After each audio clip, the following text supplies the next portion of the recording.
Olá a todos, seja bem-vindo a mais um vídeo do canal Saiba na Ciência. Na noite de 14 de abril de 1912, o Titanic já havia percorrido mais de 2.500 quilômetros, fora os avisos de gelo recebidos do SS California. O California enviou outro aviso para todos os navios mais próximos, às 22 horas e 55 minutos, inclusive para o Titanic. Jack Phillips pediu para o operador de rádio da outra embarcação parar de falar, para que ele pudesse continuar enviando mensagem dos passageiros do Titanic para o continente. Logo depois disso, o operador de rádio do Califórnia desligou seus equipamentos e foi dormir, já que não era de costume manter os operadores de rádio trabalhando durante a noite. Assim que Fleet avistou o iceberg na frente do navio, ele tocou o sino 3 vezes e ligou para a ponte de comando, avisando Moody sobre o gelo. O sexto oficial repassou o aviso para Murdoch, que por vez ordenou uma parada total das máquinas, e que Hitchens virasse a embarcação para bombordo. Mas houve um atraso antes que quaisquer das ordens pudessem entrar em efeito. O mecanismo de manobra demorava até 30 segundos para mover o leme do Titanic. Só que o Titanic começou a virar 40 segundos depois, porém isso não foi o suficiente. E o navio acabou por colidir do lado estibordo no iceberg, arranhando seu casco embaixo da linha de água. Assim que o navio se chocou com o iceberg, pedaços de gelo caíam sobre os convés dianteiros. Murdoch ordenou uma virada para estibordo, a fim de mudar o curso da popa, para que dessa forma evitasse que o gelo danificasse toda a extensão do navio. Ele também pediu que fechasse de imediato as comportas e estanques, para conter a água. O capitão Smith estava em sua cabine no momento da colisão, porém ele sentiu uma vibração no navio e foi para a ponte de comando, onde Murdoch lhe informou sobre o ocorrido. O capitão Smith ordenou que todas as máquinas fossem desligadas e mandou chamar Thomas Andrew a fim de investigar as avarias. O iceberg entortou as placas de aço do casco e arrancou os rebites, danificando vários compartimentos do Titanic. Minutos depois, após a colisão, o navio já estava começando a inclinar. Apenas o capitão Smith e Andrews foram para os convés inferiores investigar os danos. Chegando ao depósito de carga, salas de correio, a quadra de squash, viram eles que estavam todas inundadas, enquanto a sala das caldeiras número 6 já tinham mais de 4 metros de água, e a sala número 5 também já estava começando a ser inundada.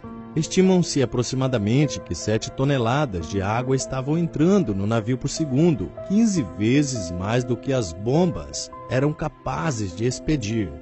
Em apenas 45 minutos, mais de 13.000 toneladas de água já tinha entrado na embarcação. Andrews logo percebeu que o Titanic estava condenado. Ele e Smith voltaram para a ponte de comando, onde o engenheiro afirmou aos oficiais sobre a situação e aconselhou o lançamento imediato dos botes salva-vidas. O engenheiro afirmou que o navio afundaria em pouco mais de 1 hora. A abertura tinha por volta de 12 metros de comprimento e aparentemente seguiu as linhas das placas de aço. As placas da parte central do navio eram mantidas unidas por 3 fileiras de rebite feito em aço de carbono.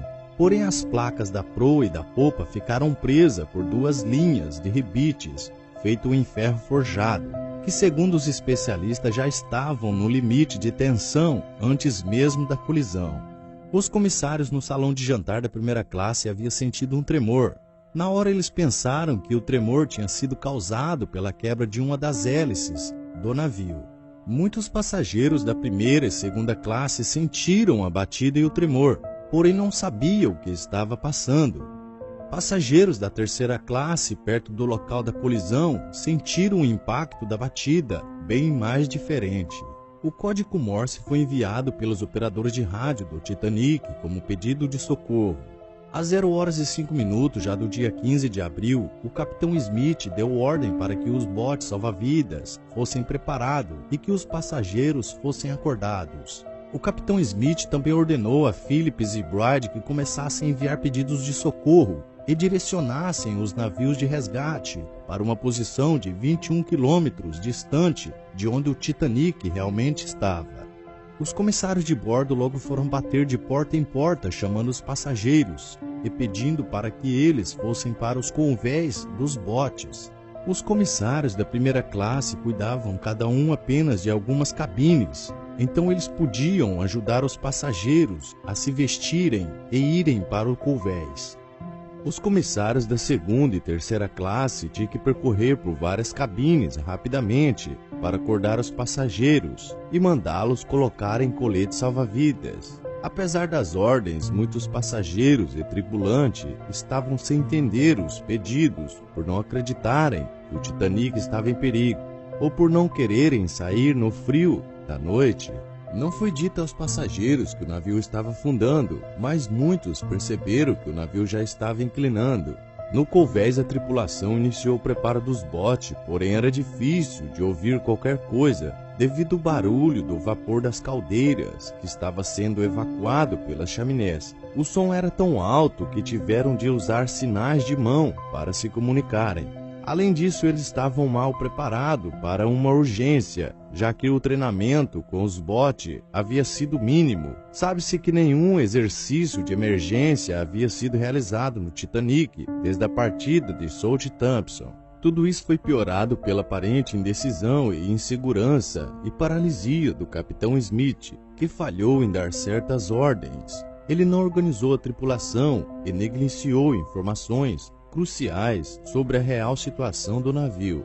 O sinal de socorro do Titanic só foi captado pelo navio russo SS Birma a 1h40, enquanto o preenchimento dos botes salva-vidas só começou por volta das 0h20.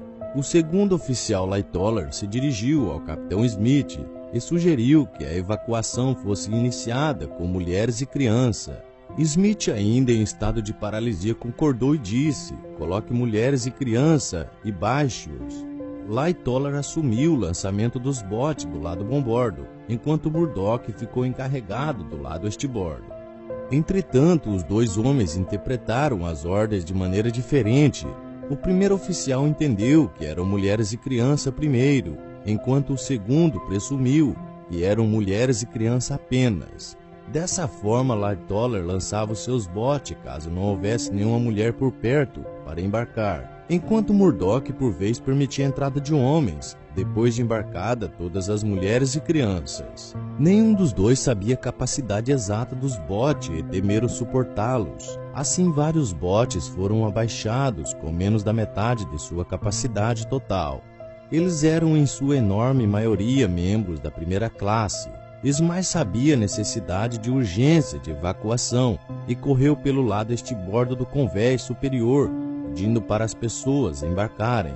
Algumas mulheres, casais e homens solteiros foram persuadidos a embarcar no número 7, que foi o primeiro a ser lançado ao mar por volta das 0h45, com apenas 28 pessoas. Nos convés inferiores, a situação era bem mais alarmante. Os tripulantes da sala das caldeiras número 5 e 6 estavam lutando por suas vidas, enquanto ao mesmo tempo tentavam impedir que o vapor das caldeiras não entrasse em contato com a água congelante do oceano. Algo poderia ocasionar uma explosão. A sala da caldeira número 4 começou a ser inundada por volta das 1h20, inicialmente pelo chão, indicando que o iceberg possivelmente também danificou a parte inferior do casco. Mas para a popa, o engenheiro-chefe Bell e seus colegas continuaram trabalhando nos geradores elétricos do navio, a fim de manter as luzes e rádios funcionando. Eles aparentemente permaneceram em seus postos até o fim, garantindo que o Titanic permanecesse iluminado até os seus minutos finais. No convés superior, o lançamento dos botes continuou com o número 6, a 0h55, também com apenas 28 pessoas.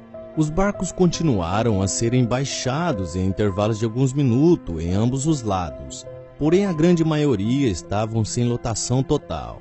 O número 5 tinha 41 pessoas, o número 3 foi com 32, o número 8 foi com 39, o número 1 foi apenas com 12 pessoas, com a capacidade total de 40 pessoas.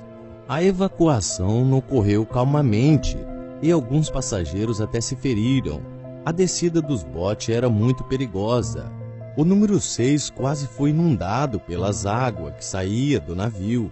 A situação ficou tensa para os passageiros por volta da 1h20, quando muitos homens começaram a se despedir e levar a sua esposa para os botes.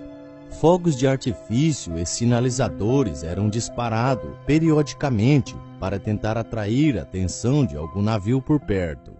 Enquanto os operadores de rádio continuavam a mandar pedidos de socorro, várias embarcações responderam os chamados do Titanic, incluindo seu irmão Olympic. Porém, o mais perto era o RMS Carpathia, que estava a 93 quilômetros de distância. Até então, a grande maioria dos passageiros que tinham conseguido embarcar nos botes eram da primeira e da segunda classe. Muito poucas pessoas da terceira classe tinham conseguido chegar até o convés superior, com a maioria se perdendo nos labirintos e corredores, ou ficando preso atrás de grades que cercavam as acomodações da terceira classe, da primeira e segunda classe. Aparentemente, ou pelo menos em alguns lugares, a tripulação do Titanic impediu que os passageiros da terceira classe escapassem, com barreiras trancadas e vigiadas por tripulantes, a fim de impedir que as pessoas corressem para os botes. Aproximadamente a 1h30, a inclinação do Titanic já estava aumentando. Os botes restantes foram preenchidos rapidamente e com uma lotação mais próxima da capacidade total. O número 11 foi lançado com 5 pessoas a mais do que podia carregar e quase foi inundado por uma das saídas de exaustão das bombas de água. O número 13 por pouco não teve o mesmo problema, porém enfrentou dificuldades em soltar suas cordas. Ele acabou indo parar debaixo do número 15, que estava sendo baixado. No entanto, os ocupantes do barco conseguiram cortar as cordas a tempo de evitar que o número 15 caísse em cima do número 13. O pânico já estava se alastrando entre os passageiros, com o quinto oficial Hardlower sendo forçado a disparar o seu revólver ao ar para impedir que as pessoas pulassem em seu bote, o número 14. O último barco a ser lançado com sucesso foi o Desmontável D, às 2h05, com apenas 20 pessoas a bordo, com mais 2 pessoas pulando nele enquanto ele estava sendo baixado. A água já havia alcançado o convés dos botes e o castelo da proa estava totalmente submerso. Smith fez a última inspeção pelo convés. Ele libertou Bride e Phillips de suas funções e anunciou à tripulação, dizendo: agora é cada um por si.